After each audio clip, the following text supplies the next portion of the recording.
Somehow, y'all didn't cancel me and burn down my house and my board game collection after the last video. Welcome and welcome back, everybody. Tia here, and today I am back with 5 more disappointing games. Just a quick disclaimer before we get started. As with the previous video on 5 disappointing games, this is not meant to create any ill will or disrespect to any of the fabulous designers, publishers, or fans of these games. These are simply 5 games that didn't quite do it for me, and hopefully make the video a little more helpful. Whether you're on one side of the fence or the other, I'm going to provide some similar games that I would personally recommend. So if you weren't a fan of these games, here's something you might like, or if you were a big fan, here are some other games that you may love to add to your collection. But without further ado, let's get started. My 5th game on this list was one that really didn't quite do it for me, and that is Red Rising. Now, this game has some elements of drafting and set collection where you're collecting different agents from these different tiers of society and placing them into a tableau, which will get you other effects. This one didn't feel as satisfying for me. Trying to search through, you could get some really awesome combos and really great points from finding cards that were paired together of various characters. But I think there was such a focus on bringing the story and the elements of the books that this game was based on into the game that some of the gameplay suffered from that. There were also some powers that just seemed outright better than others, and yes, there's some timing with which cards you put down and which ones you pick up and keep in your hand and score at the end. Like, these are all things that should have worked together but just felt a little bit flat in my opinion. And again, I think that has to do with trying to get all these different characters, trying to get all of these different houses that you're collecting. It just felt a bit much. And like you were constantly searching through for that one card that would finally unlock all the hard work you've been doing. But it didn't feel like as a player, I had a lot of control over that. So unfortunately, although the implementation and the theming of this game seemed really cool, the gameplay fell a little short for me. Now, if you like the idea of Red Rising and aren't necessarily only there for the books or the theme, an alternative that I would suggest that the more I think about it is surprisingly close mechanically and also in theme is Capital X or Capital X2 Generations. Here you're also collecting cards from various different houses or professions that will be played to a center board to gain a benefit, but also being put into your hometown or your hand in Red Rising that will score you points. So there are a lot of similarities already. One of the things I love about Capital X2 is there's drafting, and because there are only 4 different houses or suits that you're going for in each game, the draft and the play is always pretty tight, whereas in Red Rising, I think it could be very swingy with the number of cards that are there and the number of different ways they interact with each other. So if you're looking for something just a little bit more consolidated, that doesn't have as rich of a background story since it's not based off of a book, but has really solid gameplay mechanics, if you haven't already, check out Capital X2. The next game on this list is one that comes from 2 of my favorite designers and is one of my favorite genres of games, and that is Kokoro Avenue of the Kodama. So this is a game from my boys, Elif and Christian, who actually designed Capital Lux. Go figure. And some of my other all-time favorite games, which I'll definitely be talking about more on the channel soon. But Kokoro is a roll and write or flip and fill game where you are going to be flipping over cards that will help you draw a path around your board. This is a game that, again, has all of the elements that I should love in a game from designers who are near and dear to my heart, but unfortunately this one fell a little flat for me. Flipping over the cards, it always seemed like there was a most optimal move, and not to mention that this was actually a reskin of an original flip and fill game called Avenue. While they updated the arts with Quancha Moria art and gave the game a whole new look, unfortunately I don't think the mechanics were quite as updated as they could have been. It definitely felt like the game was playing me versus me having some really great decisions to make from play to play. So unfortunately, this one didn't quite make the cut for me. An alternative to this, if you like route building and things like that, would definitely be Railroad Inc., where you are rolling dice and drawing in routes, but you have a lot more control over how things are going to happen. Plus, there are a myriad of expansions for you to unlock and have different play styles, so each game feels different from play to play. But unfortunately, Kokoro Avenue of the Kodama did not quite make the cut for me.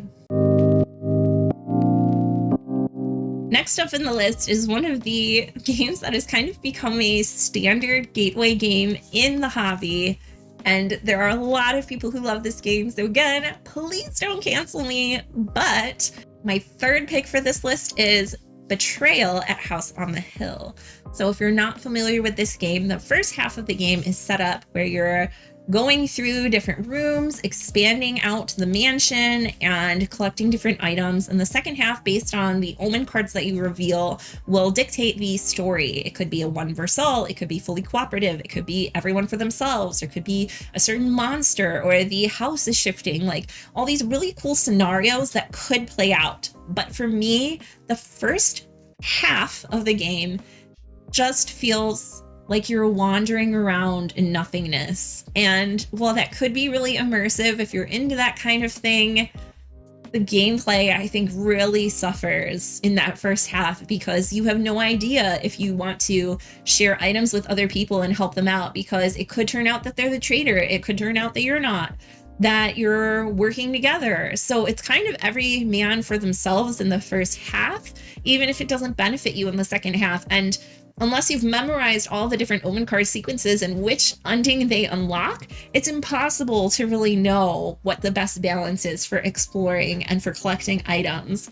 So again, it's one of those games where the progression is happening, but you don't feel like you have a lot of control over when the end game is triggered, and also whether you'll work together or not. It would be super cool to see a game where, based on the decisions you make in the first half, dictate what's happening at the end, not necessarily just random cards that you're flipping over. But if you like this theme, if you like this idea, there are a myriad of games in the Lovecraftian universe, Arkham Horror the card game, that have a similar feel of going out and completing tasks. One of the other ones that I really enjoy personally is Elder Sign, which utilizes a lot of dice, which are also present in Betrayal for skill checks. And this one is about a similar, I would say, length and depth as well, if you're looking for something a little bit lighter and a little bit more fun-hearted. Unfortunately, Betrayal doesn't do it for me. The second half is much more interesting than the first half of the game, and that's why it is number 3 on my list. The next game on my list, like so many others, had so many keywords and so many amazing reviews from people that seemed like they really knew what they were talking about. It even has a 7.8 on Board Game Geek. And unfortunately, number 2 on my list is Atlantis Rising. This is a cooperative worker placement game that can play from solo all the way up to 7 players. Sounds amazing. Some of my favorite words in board gaming, not to mention the second edition has gorgeous production, even if you don't have the deluxe components, and art from Vincent Dutrait. Playing this game just felt very unfulfilling. Essentially, you're just rolling dice on different parts of the island, which are syncing based on the cards that come up, and trying to build technologies, getting resources. I know that a lot of people love this game. I think it's great that it supports up to 7 players. Not many cooperative games do, and not many cooperative games have this like worker placement element that support it. So it's definitely unique in those categories, but it just felt really flat to me as far as the gameplay goes. It plays off of a similar flip a card, resolve the action mechanic that is found in a lot of Matt Leacock's cooperative games. The game I kept thinking about and wishing I was playing the entire time I was here was a tie between 2 different games for 2 reasons. One was Matt Leacock's Forbidden Desert. This plays similarly to Atlantis Rising, where tiles are going to be buried in sand, just like the tiles in Atlantis Rising are going to be flipping over to their flooded side, and it's got that deck mechanic. Players have unique abilities. They're going to be moving around the board, collecting parts of their engine. But I think this game is just more to the point and has a little bit more inventiveness when it comes to digging out sand and feeling like you're really managing to save these locations in the desert that you may need to complete your airship. One of the things in Atlantis Rising that made it fall flat for me, I think, a little bit was the mystic resources, because you can use them to put up barriers, you can use them to increase your die rolls, you can also use them to unflip tiles, but it just felt like it was a catch-all way of saying, hey, there are these potential issues that you may have with mitigating die rolls or mitigating which cards are flipped. Here's just this one resource, and based on the amount that you spend, you can kind of fix it. I don't know if that sat well with me, whereas in Forbidden Desert, shuffling up like the desert tiles or other things is really left to a variety of things, such as certain item cards that you get or your player powers. So it feels like you have a lot more control over it and specific avenues to focus on versus just get a bunch of this resource as a safeguard for all of these different things that are happening. Now, along that same line, if you're looking for a cooperative game that's a little heftier, it doesn't have like a word replacement element or anything, but y'all know I love Dead Men Tell No Tales. I'm so sorry. I just have a huge hard on for this game. What can I say?